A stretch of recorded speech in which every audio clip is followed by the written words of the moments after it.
Yeah, that'd be hard. Okay, let's call the meeting to order if we could, please. A little more scary. First order of business would be the minutes from the October 4th meeting, and Elaine was right, of course, September 13th meeting. Oh, Jerry had to go. Motion to approve, we'll go over some of this. Yeah, motion to approve both sets of minutes. Been made by Sam Hutchins, there's second. Second by Keith Metcalf. All approved, say aye. Aye. Disapproved, and motion will carry. Please. Jerry's not going to be here. I don't know, he was here and he must have had to go. Whatever we're discussing is not life shattering, the minutes and the bills and so forth. Bills list, additional bills list. On the additional bills list, you will notice that we've got Adams painting on there for the Sutherland building. It should be done today, looking real good. What's the cutting edge construction? That is the Wickland grant, the money that Mrs. Trigg left. We're spending that down, and we're meeting probably, Keith, I'll get with you probably in a couple of weeks, we'll try to set up a meeting and talk about the remaining money coming in, how we want, I think we'll talk about tuck pointing and some other stuff. How many windows they got done? Got almost all of them, I think. The grant's covered almost all of them? So if you did cover all of it. Did? Yeah, $40,000. We're good. Yeah, that was they done, the window seals were worse in some cases than the actual windows themselves. On the regular bills list, the walking trail to Mago, we've got that finished, and we'll report to that on that. District 5, and had some Egan Road paving was the big, 44,000. Pete Hahn, I did look at the big ones here. Anybody got any questions on the bills and/or transfers? Torpus ain't here. This is not here today. We had a lot of inmate medical, didn't we? Yeah. That's unpreventable, Ryan. We just can't. Generally speaking, it is, but Dorcas does a good job of monitoring that within reason. But if you don't get medical attention, then you're subject to lawsuits. Make a motion, pay the bills as presented. And transfer to Bernard. And transfer. Motion been made by Bernard Ice, second by Jerry Hahn. Any further discussion? All approved, say aye. Disapproved? Motion will carry.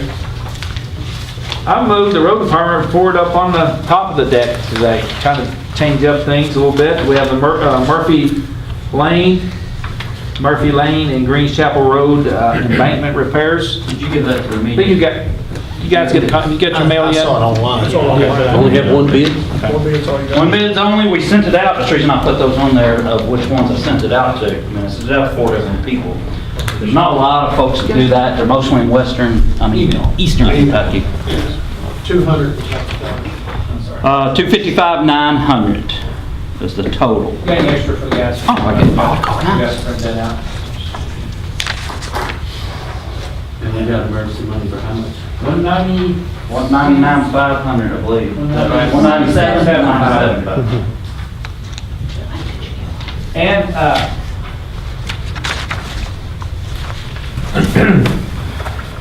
basically, it works out to an 80-20 deal.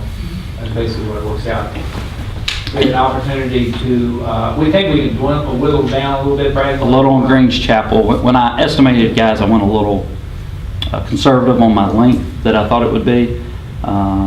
So we're going to try to tighten it up a little more and try to save some money there. Yeah, about that. The issue is, we have no rock, what you call rock cornings. So how you install these, you go down and get rock, and if it was 20 feet to hit rock, well, you got to add another 10 feet to it down in rock. So until I truly get into the job, I don't know the footages. I went off of one of these gentlemen actually came down and helped me estimate the job. Why he didn't bid it, I don't know. Maybe because of Murphy Lane has a lot of gabion baskets, and that's a tough project to put the gabion baskets on, I'm telling you that. So I don't know, it generally came in what we thought. One of these guys went out there and Yeah, the Henneke Drilling. He actually came twice. Yeah, he was one on the state list. Mm-hmm. But he didn't want to bid it. Nope. didn't I he? think the bottom line was that, at least the one time, was he wanted to bring his wife down this way. Am I telling the truth? She was with him. On the second trip too, right? Correct. So we're gonna be out. I'll leave it at that. About 60 grand. Roughly, yes. Yeah. And that will require a budget amendment for us, because that wasn't a planned event, and then we've got money enough in reserve to move up to cover the difference. We'll get on bonded, insurance, all the things that we are doing on every project. Terry, need a motion to approve the contract with Hinkle Environmental Services for the repairs on those two roads? Thank you, Terry. Is there a second? Second by Jeff Lear. Any further discussion? All approved, say aye. Disapprove. Motion will carry. Those are good projects. This state even recognizes those as good projects. One of them's no brainer, you gotta repair it. The other one, Now, Jerry, we will have to shut those roads down during that project. I'll send out information to everybody, but they'll be shut down for a week or so each time. We'll go from one location to the next, but. Hey, is it a school bus still goes down to? Yeah, and then we'll That's have what to deal I with thought. that. Donald Murphy, but Green Chapel. So what the estimated time is, a week per? He told me a week per road is what we should assume. Said maybe it'll get a little quicker, but said going to assume that. they go driving those, basically they're railroad type of. That's exactly what they are. Yeah, railroad. They probably spent a week or more on. Rails, yeah. Yeah, that was a mean. Last year before that. Yeah. Brad, rest of your report on road? All right, they're halfway through with District 5 bush hogging. Said they're going to continue bush hogging until weather permits. I know what, in years past, eventually you guys say enough's enough, so please tell me when enough's enough, so we can put those guys doing other stuff. It's enough for me. Yeah. That's good shape, they're not going now. I've got 1 or 2 roads that might need it, but beyond that, Everything's not going. Because I would assume after this next couple of days, the weather's going to drop off, Right. and we'll be to a point where we can start using those guys to do when other you be stuff. done with 5? Oh, I can't answer that. He said we're halfway done, so I would assume another 2 weeks. That would be us about the right time, Yeah, I think. yeah. Okay. 2 weeks. You heard it. We ordered salt. We gave a purchase order to Morton Salt. They're their suppliers this year. Since we're new to their system, it's going to be about 2 weeks before we get any salt. We got to set our account up and all that stuff. We ordered 430 tons, so 2-3 weeks we should get that. Barn will be completely full at that point in time. So we're just waiting on the And snow that's to about come. twice what we normally would have. Yeah, it gives us 1,200 tons. I mean, it's a bunch. It should last us all year. Yeah. I mean, unless something, I shouldn't even said that out loud, but, Well, Jesus. Predictions and all that. they did hot mix patching on Big Springs, Walter Hall, Culvertown Schoolhouse, Woodlawn Bridge. Today they're on Patton Road. We are finishing up hot patching this week because it's getting that time of the year where we need to cut that off. So we are chopping that off. Sam, they fixed that curb and grate at Maywood that had been tore up. I think they wrecked it yesterday, maybe. We finished up the job on Andrea Court. There's just some few minor items on cleanup, Jerry. That's where the creek was stopping up and flooding our road back in there. That was a big time project. Hopefully it works. Gray Dog crew's been on Quarry Lane replacing driveway culverts, just minor stuff like that. Spent 2 days out at the park helping Tyler redo one of the baseball fields Tyler may have. Did you bring those pictures?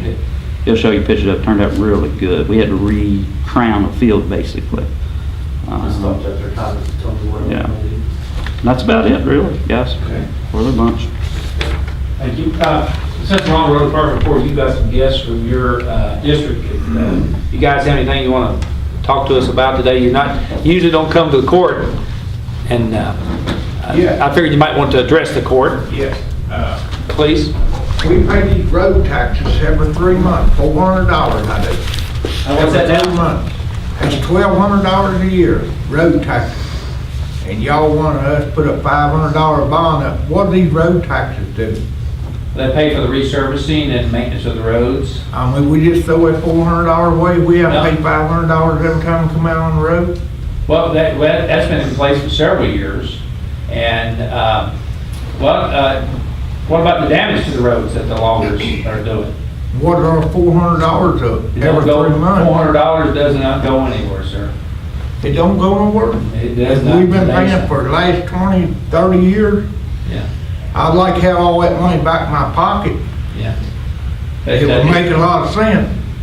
What about the county truck, the garbage truck? They run off the side of the road. Yeah. And the part we can say. I mean, you know, Yeah. combine. I talked to Bill Peterson's And you son. get that money back if you don't damage the road, you knew that. I never have got nothing back. Well, maybe you damaged the road. Me and Mr. Metcalf logged that down there and we like never got his back. You show me a place, if you, seriously, where you've come and gone off a road, and if you haven't damaged it, then we'll give you your $500 back. And And it combine, costs probably $3,000, $4,000 to repair it. yeah.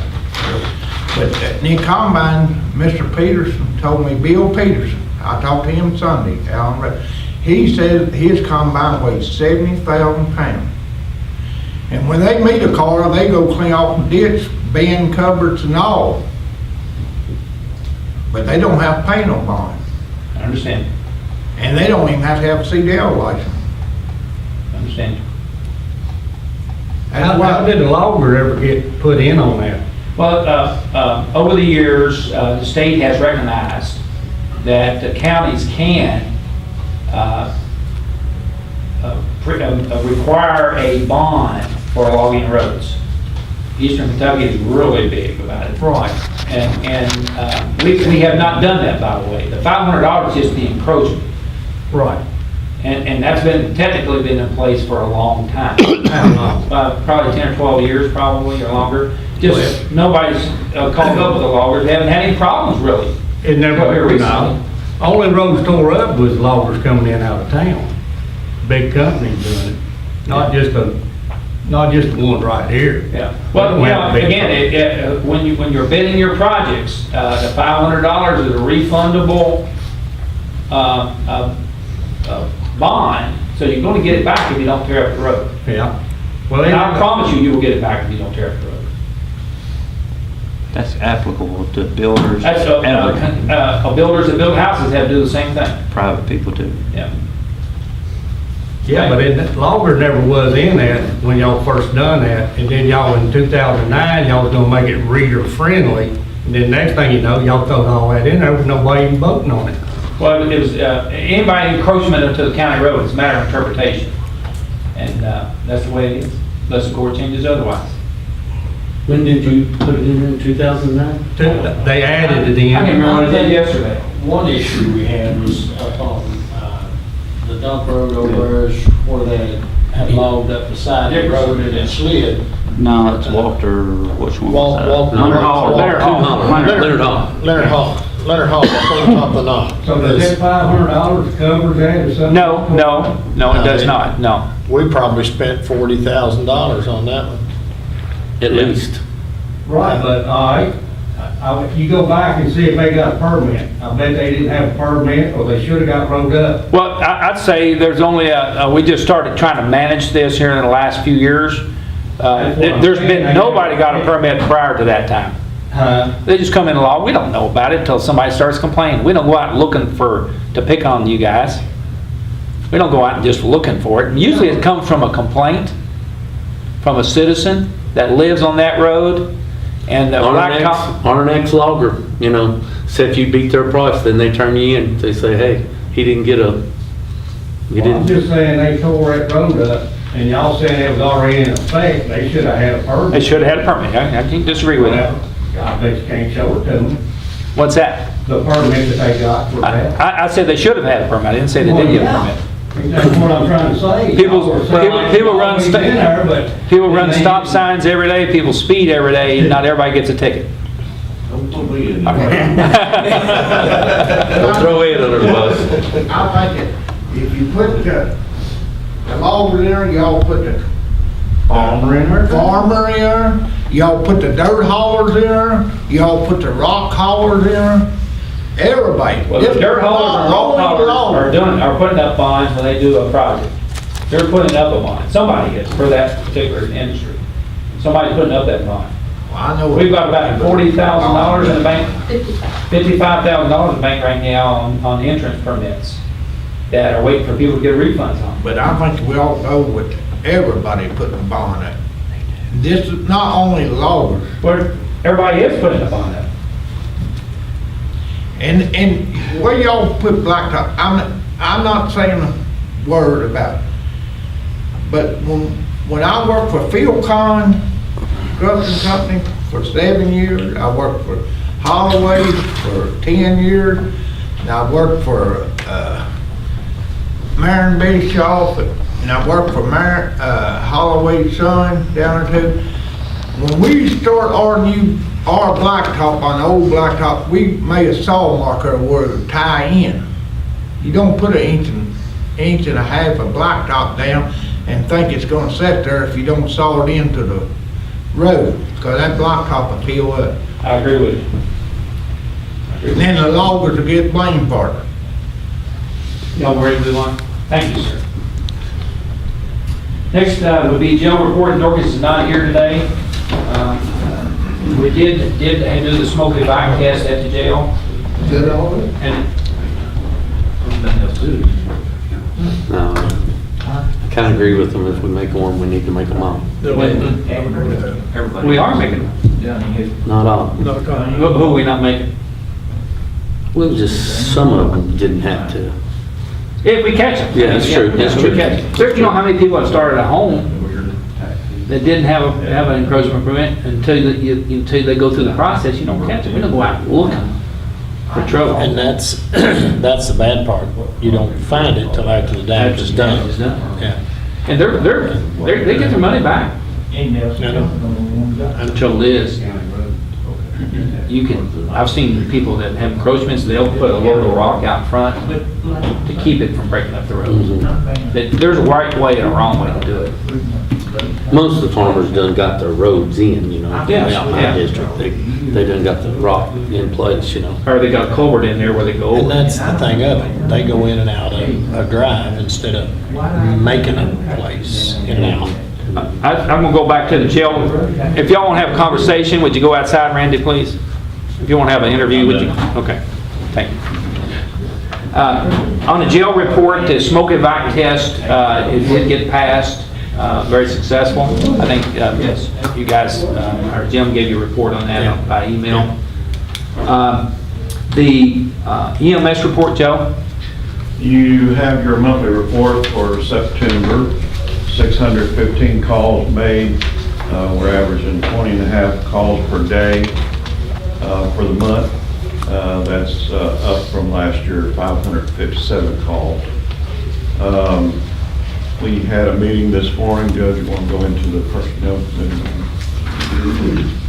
Yeah, we had a personnel committee meeting this morning talking about recruitment and retention of EMS personnel, in particular EMTs and paramedics. With the changing industry, paramedics now are able to go to work inside of a hospital, and hospitals are actively recruiting paramedics to go to work for them. The other thing is EMTs are allowed to, EMTs are underpaid, we think.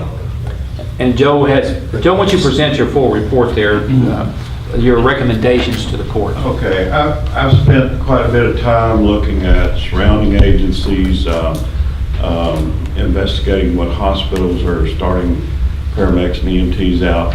Under new regulation guidelines over the past couple of years from the state, EMT or paramedic can function in the emergency room of a hospital. A lot of the hospitals have started finally in the last year or so bringing some of those experienced people into their facilities. Flagey has brought 2 of our EMTs in as part-time techs in the ER. But more importantly, the larger hospitals, UK, U of L, those type of hospitals are starting to look at the paramedics and hiring paramedics in the hospital setting, on the floor, not as paramedics, but as a medical technician that can function in the hospital. In order to get that job, they have to be a paramedic, but they're not actually utilized paramedics. And they're starting out those folks at considerably higher In some cases, almost double what the street paramedic is getting doing their job today. Factor in that they're off the street, they're out of the weather elements, they don't have to do a lot of lifting, they don't have to be physically as capable as we are. A lot of medics are looking at that avenue. We've lost 3 for sure in the last month to UK. We have 2 others that have indicated to me that they have put their applications in and have had the first interview with a couple of those hospitals. So we have to reevaluate where we are in retention and recruitment. And in checking with our surrounding counties immediately and then reaching out into some regional agencies, everybody's dealing with this. Got a call from one of my directors that's a cohort in Ohio County yesterday, wanting to know what problems we were having with this, because he was headed for a meeting with Med Center in Bowling Green, where they had just hired 12 paramedics out of that region, out of those counties, to put in their hospital setting at a higher pay. In Kentucky, we have 3,000 paramedics licensed. Out of that, you have to take out the administrative paramedics, the industrial paramedics, the fire service paramedics that are not in an ambulance setting, and you dwindle that pool to choose from just in the paramedic career line down considerably, and then you have the salaries that I can make as a paramedic working for a ground ambulance service. The private service has felt this for probably a couple of years, and they've been forced to do sign-on bonuses. We lost a medic this month to Louisville Metro in Louisville with taking a $4 an hour increase for the same job he's doing here. So it's brought to light that we need to really investigate where we are. What I presented in my proposal is in line with the surrounding counties, that is either a little bit less than they are or a little bit more than they are based on the run volume and several factors that we use to put into that. Right now, the EMT is starting salary at $10.75. We're proposing to go to $12, and the paramedics are starting salary at $14.50. We propose to go to $16. But Rhonda's going to prepare a report showing the financial impact to the budget and how we can do it. We just wanted to present this idea to you and let you think about it, and we'll present the total cost picture. We also, Sam brought up at our committee meeting, that we should invest into the educational component through tuition assistance with paramedics and EMTs, and sort of like the city police have done I don't think you've done it, Sheriff, where they guarantee you once they get the tuition assistance, they guarantee you X number of years to work with your company, or they have to reimburse you back for that. That would help with some retention. So we're going to work on that part of it and get that all back to you hopefully in the next couple of weeks. And we've done that in the past on paramedic tuition. We would, for a year of service, we've always reimbursed half the tuition. But the problem, as I presented to the Personnel Committee, in the last 2 years, Kentucky now requires paramedics to attend an accredited program. Before, you could go for a year and a half and become challenge the national test, become a paramedic. Today, you're going to have to find a college-based program, and they're limited at best, and the tuition is triple what it was 3 years ago for the same level of education. How many paramedics did you say is in state of Kentucky? 3,000. 3,000. So Licensed, on the books, licensed paramedics. how many have you got on? Up until this month, we've had 14. 14. We've been 3,000 were in the state of Kentucky. We've been very blessed in Nelson County to retain a paramedic ratio of 1.5 paramedic to 2 EMTs. But not very many services. Any service east of I-75 are lucky to have a paramedic 12 hours a day. Lucky. But it's sad, like Louisville's probably got to have. Well, Louisville's understaffed as well. I mean, any big service is understaffed. Anything doing more than 2,000 runs a year are Louisville has that about enough. Yeah, they do. And they are right now 6 trucks short on the street. and we're all calling on our neighbors for mutual aid. Friday, I had one paramedic on. I had two on, one calling sick, nobody's coming in. Saturday, I had one paramedic on. And that's insufficient for the level of service we've grown accustomed to. Well, there's no doubt that the Personnel Committee, you guys correct me if I'm wrong, thinks that we need to move forward with this, just how we're going to pay for it, and we'll come up with that. I know Jeff's itching down there with the fiscal impact, and we are too, but we've got to make it work, and we will try to come up with a formula. If any of the magistrates have any problem with moving forward with this concept at all, any reservation, I think we need to look at it. yeah, we'll bring it back to the next board meeting. You'll see what the final impact is. Yeah. Okay, anything else, Joe? The only other announcement, dispatch board meeting this afternoon, 4 o'clock at the library, Councilman Library. Rec report there. Oh, Tyler? You have moved you up the ladder now. You. I know. I'm trying to give you an elevated Kind of threw me position. off. Biggest thing is, like Brad said, we've been, Langfield helped me out last week on working on that Field 4 project. I appreciate their help. It's turned out real nice. Kind of give you a little update and hold on before it kind of turned out. We got sod put down on it on Friday. Basically, for the media and all, you took a field that was a longer field and pulled it in. Well, it's for baseball. Baseball?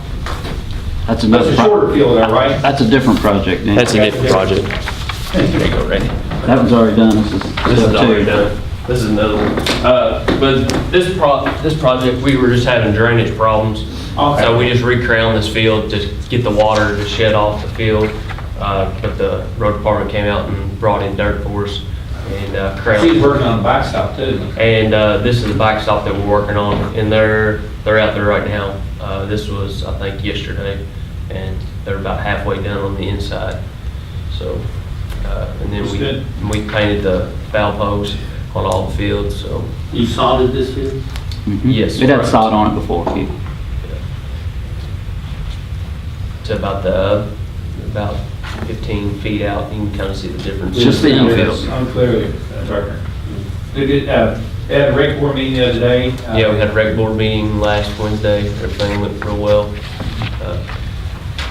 The league seemed very pleased with what you're doing out there, Tyler. Well, thank you for your I hard work. appreciate it. Thank you. So we talked about down the road to build some kind of building, a new building out there, or an office or whatever. This is another budget year. Well, Funded this it'd be year. this coming year because our bonds will be paid off at the rest of the park and the dog animal control shelter. So we'll have some money to work with. Okay? We have generally talked about that idea, just how we fund it. Well, becomes That's a big the issue problem most again. times. Yeah. And what, there needs to be a lot of thought about what type of building we want out there. What the needs are. What the, do you want storage for football? Do you want meeting space? You want an office for Tyler? The answer to that is yes. Yes. Well, he wants to get out of the landfill office. It is needed. It's needed. Landfill solid waste report? The recycle trailer that we ordered should be in next week.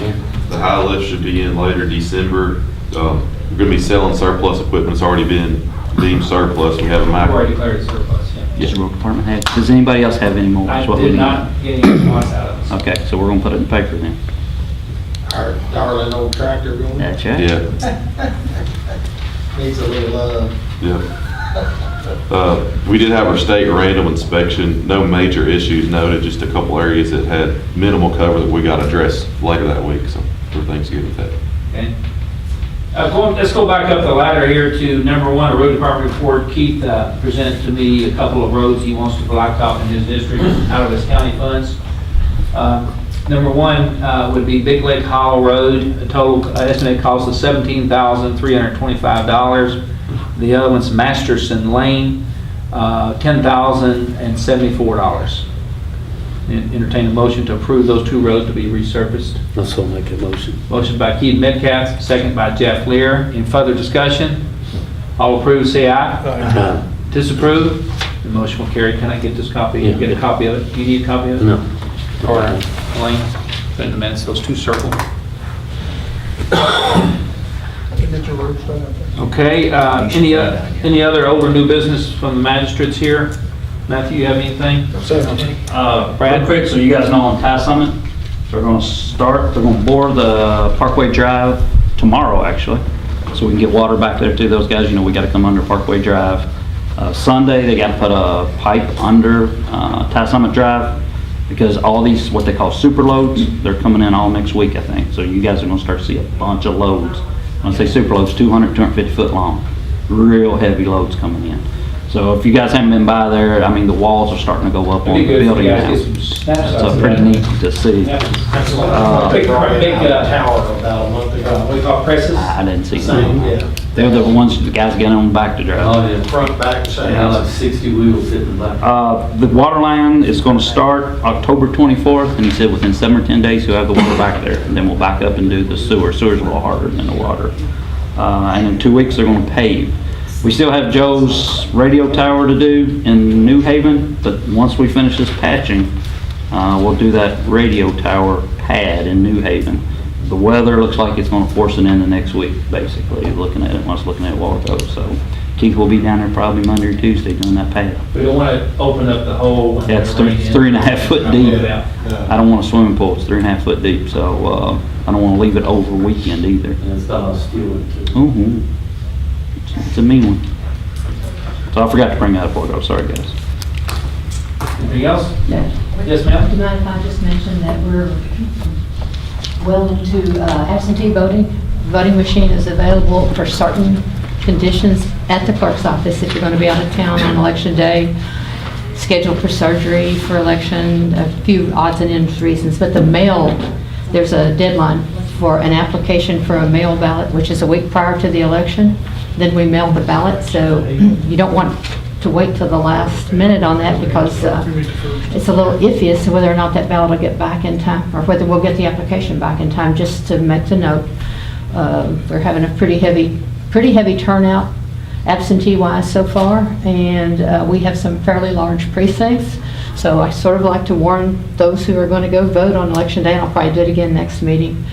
Just be prepared. Have your ID. We'll be meeting on the 1st, I guess, and the election's the 8th, right? Election's the 8th. 8th, yeah. So folks that need to have those IDs ready when they go in, they need to be prepared to wait a little while on this election because we're not going to have the old 10 to 30% turnout, I don't believe, this time.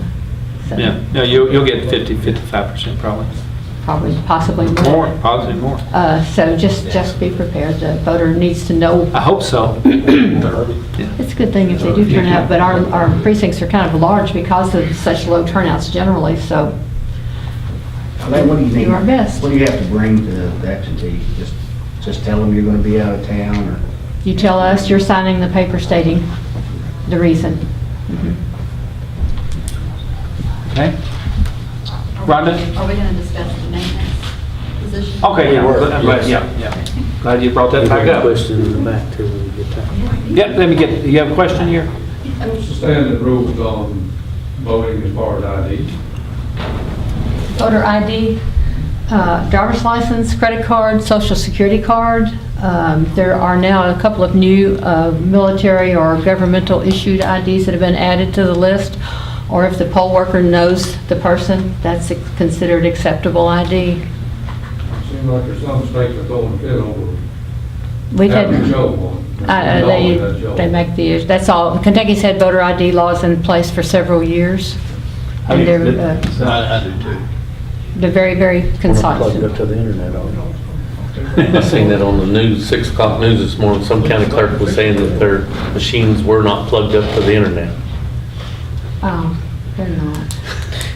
Jeez. I mean, everything comes out at election time, especially a federal. Yeah. Okay, in our personnel committee meeting, we did discuss, and I'm glad Rhonda brought that back up. I meant to add that to the list. We did create, we want to create a new maintenance position for our buildings. We take care of about 220,000 square feet of building scattered throughout the county. Many times There's a need after hours for a maintenance person, and our folks are being called out on a regular basis. On top of that, our workload has increased over the years, as buildings, as Sam pointed out. Buildings have gotten older. Just light bulbs being changed, ballasts being changed, water faucets leaking. I can go through a whole list of things that they're small and incidental, but they're important to the folks that are dealing with it. In particular, at the jail maintenance probably is probably we're probably behind on jail maintenance, and I would like to create a third maintenance position. Court has to authorize that new position, and it would be a comparable salary to the other maintenance positions that we have, and I'll bring that back to you later on the exact pay that we're talking about, but we're looking at $20, $22 an hour range for a maintenance person that's got 5 years or more experience. Is he going to have some experience in electrical, Yeah. plumbing? That's our goal, is to have where they can change ballasts, they can do plumbing, they can do that type of work. Okay. And it would be a second shift position. We've advertised just to see, get fillers out about. When you say second shift, is it going to be like 3 to they're 11. off Monday and Tuesday, and then they work Wednesday, Thursday, Friday, Saturday? More than likely, we're looking at 3 to 11, and then we can do it 2 different ways. We can have our other maintenance men involved and do a rotating shift for on-call on the weekends, or we can move this person, strictly be off like Monday and Tuesday and work another 5 days after that. Because isn't that our major problem is weekends? Weekends. Not just weekends, it's night too. Yeah. The alarm went off at the Justice Center there. It was in a weekday. The extension service had a meeting down there, and it was a weekday that where the water faucet was leaking in the floor. Do you leave it or do you so you go down and fix it? They're dedicated. When something happens, they feel obligated to do it. Sheriff had a problem there at his office there one day, and it was after hours when the sheriff. On Sunday morning. Yeah. So yeah, you're probably right. The weekend, but getting somebody to dedicate that time is hard to do. Most of them are going to come out of that position. When they're called out after hours, are they paid overtime? Yes, yeah. We had about $6,500 worth of overtime pay between the 2 maintenance positions. We reshuffled some other positions on the janitorial services for this building. We're probably going to have about $18,000 a year savings by using a contractual work versus, but that we got the guy that retired will be paid out till the end of the year or so. But we won't enjoy those savings till the second half of the fiscal year. So that's combined about $24,800. So half of it we feel pretty comfortable will be taken care of by just some internal moves that have been made, could be made. Follow what I'm saying? Yeah, half the salary. Half a salary at least, but we think we can work it out within some other departments. If you don't do it, you contract a plumber. We had a plumber come in the jail there, about $700-800. I mean, it all starts adding up. Things that we could have done ourselves, but we had the personnel to do. Well, if we're gonna do a weekly, just say we hire this guy second shift Monday through Friday, and the 3 guys do the on-call, there needs to be so much for just being on call. And we talked about that too. That would, yeah, as well. Well, some of your savings you was just talking about is not going to be total savings if that's the fact. Yeah, it'll be rolled over. If we do the on-call Yeah. like that. If we don't do the on-call like that, if the shift is created where they work on weekends. Yeah. It's Well, I mean, if that's difficult our to find. major problem, and we're creating a new position, I think we need to start there to I agree. try and get weekend help, I mean, nobody likes working weekend, but if they like eating cornflakes on their kitchen table, they might have to. No, they don't have to. In today's time, they don't have to. They're maintenance positions right now. I mean, there's a shortage in the industry. I've talked to 3 factories that have maintenance positions, because these were all union facilities, and they're paying anywhere from $26 to $28 an hour, 27, 28. And we're paying 22. Well, I think And they're shut down, at least 2 of those are shut down on weekends. our first step is to approve the position, and Yes. then we decide on a schedule and so forth. Entertain a motion to approve a new maintenance position. I will make that motion to Thanks. approve a new maintenance schedule, or a new maintenance position and then we'll discuss The the details. schedule at a later Second. time. Motion been made, second by Bernard Ice. Any further discussion? All approve, say aye. Disapprove? The motion will carry. Thank you all. That will be a good move in the long run. Anything else, court? Motion to adjourn? Yes. Motion been made by Sam Hudson to adjourn, second by Jerry Hahn. All approve, say aye. Disapprove? Motion carried.